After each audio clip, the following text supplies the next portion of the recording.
اعوذ باللہ من الشیطان الرجیم بسم اللہ الرحمن الرحیم۔ سورہ بنی اسرائیل آیات نمبر 61 تا 70 میں آدم اور ابلیس کا مختصر قصہ، اس کی نافرمانی اور یہ دعویٰ کہ وہ اولاد آدم کی ایک بہت بڑی تعداد کو گمراہ کر دے گا، اللہ کی نعمتوں کا بیان اور انسان کے ناشکرہ ہونے کی مثال، مشرکین کو انتباہ کہ اللہ تمہیں کسی بھی وقت اور کسی بھی جگہ گرفت میں لے سکتا ہے۔ بنی آدم کو بہت سی مخلوقات پر فضیلت عطا کی گئی ہے۔ اعوذ باللہ من الشیطان الرجیم۔ وَإِذْ قُلْنَا لِلْمَلَائِكَةِ اسْجُدُوا لِآدَمَ فَسَجَدُوا إِلَّا إِبْلِيسَ۔ اور وہ وقت بھی قابل ذکر ہے جب ہم نے فرشتوں کو حکم دیا تھا کہ آدم علیہ السلام کو سجدہ کرو تو سب نے سجدہ کیا مگر ابلیس نے نہ کیا۔ فَسَجَدُوا إِلَّا إِبْلِيسَ قَالَ أَأَسْجُدُ لِمَنْ خَلَقْتَ طِينًا۔ ابلیس نے کہا کہ کیا میں اس کو سجدہ کروں جسے تو نے مٹی سے بنایا ہے؟ قال أرأيتك هذا الذي كرمت علي لئن أخرتني إلى يوم القيامة لأحتنكن ذريته إلا قليلا۔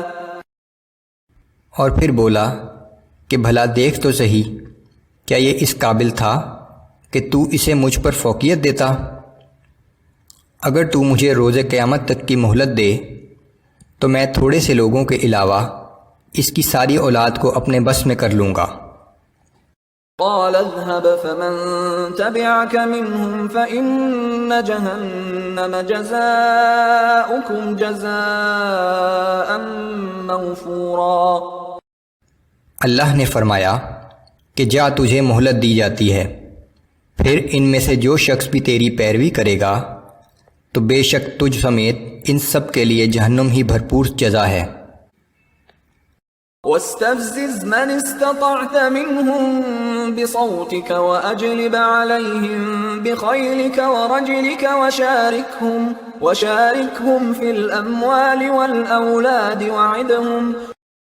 اور جس پر بھی تیرا بس چل سکتا ہے تو اسے اپنی آواز سے گمراہ کر لے اور ان پر اپنے سوار اور پیادوں سے حملہ کر دے اور ان کے مال و اولاد میں ان کا شریک بن جا اور ان سے بڑے بڑے وعدے کر۔ وما يعدهم الشيطان الا غرورا۔ اور شیطان تو لوگوں سے بس جھوٹے وعدے ہی کرتا ہے۔ ان عبادی لیس لك عليهم سلطان وكفى بربك وکیلا۔ بے شک میرے مخلص بندوں پر تیرا کچھ زور نہیں چل سکتا اور تیرا رب ان کی کارسازی کے لیے کافی ہے۔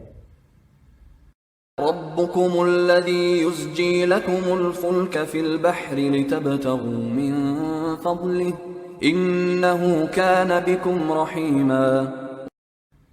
تمہارا رب تو وہ ہے جو تمہارے لیے سمندر میں کشتیاں چلاتا ہے تاکہ تم اس کا فضل تلاش کرو، بلا شبہ وہ تمہارے حق میں بڑی رحمت والا ہے۔ وَإِذَا مَسَّكُمُ الضُّرُّ فِي الْبَحْرِ ضَلَّ مَن تَدْعُونَ إِلَّا إِيَّاهُ۔ اور جب سمندر میں تمہیں کوئی مصیبت پیش آتی ہے تو اللہ کے سوا وہ تمام معبود جنہیں تم پکارا کرتے ہو تم انہیں بھول جاتے ہو۔ فَلَمَّا نَجَّاكُمْ إِلَى الْبَرِّ أَعْرَضْتُمْ وَكَانَ الْإِنسَانُ كَفُورًا۔ پھر جب اللہ تمہیں نجات دے کر خشکی کی طرف لے آتا ہے تو تم دوبارہ اس سے منہ پھیر لیتے ہو، اور انسان تو ہے ہی بہت ناشکرا۔ أَفَأَمِنْتُمْ أَنْ يَخْسِفَ بِكُمْ جَانِبَ الْبَرِّ أَوْ يُرْسِلَ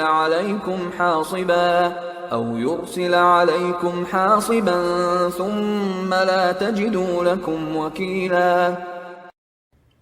کیا تم اس بات سے بے خوف ہو گئے ہو کہ وہ تمہیں خشکی کی طرف لے جانے کے بعد بھی زمین میں دھنسا دے، یا تم پر پتھر برسانے والی آندھی بھیج دے، پھر تم کسی کو اپنا مددگار نہ پاؤ گے۔ ام امنتم ان يعيدكم فيه تارة اخرى فيرسل عليكم قاصفا من الريح فيغرقكم بما كفرتم ثم لا تجدوا لكم علينا به تبيعا۔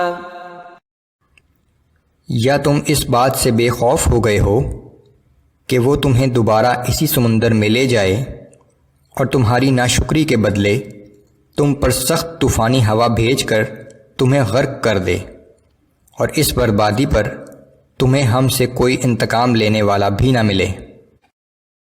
وَلَقَدْ كَرَّمْنَا بَنِي آدَمَ وَحَمَلْنَاهُمْ فِي الْبَرِّ وَالْبَحْرِ وَرَزَقْنَاهُمْ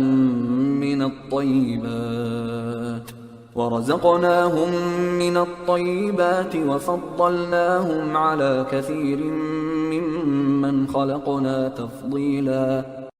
بلا شبہ ہم نے بنی آدم کو بزرگی اور عزت بخشی، اور انہیں خشکی اور پانی میں چلنے والی سواریاں مہیا کیں، اور ہم نے انہیں پاکیزہ چیزوں سے رزق عطا کیا، اور اپنی بہت سی مخلوقات پر نمایاں فوقیت و فضیلت بخشی۔